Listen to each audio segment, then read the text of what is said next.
Good afternoon and welcome to today's edition of Pointing to the Cross. And today we're going to take a look at the book of Psalms, and specifically Psalm 116. And you know, if you've ever struggled with depression or anxiety or fear, there are many passages in the Bible that really can lift your spirits. And specifically in 116, I want to look at verse 1 and 2. It says, "Love the Lord because He has heard my voice and my supplications, because He has inclined His ear to me.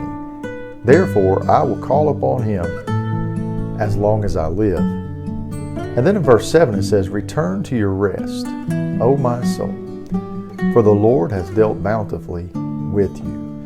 You know, many times as Christians, we can fall into the trap of becoming depressed and getting anxious. But one of the things that we can do is turn to the Scriptures. You know, the psalmist here is talking about the fact that when he begins to get scared or depressed or anxious, he thinks back about how God has moved in his life in the past. As the old song says, "Count your many blessings, and it will surprise you what the Lord has done." And as you look back over your life and think about the many times that you've cried out to God and how He has helped you, how He has dealt bountifully with you, it begins to change our heart of one from depression to praise.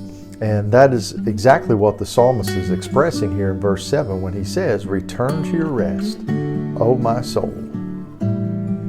That's an amazing thing to say. Return to your rest, O my soul. In other words, you can stop fretting. You can stop being scared. You can stop being anxious.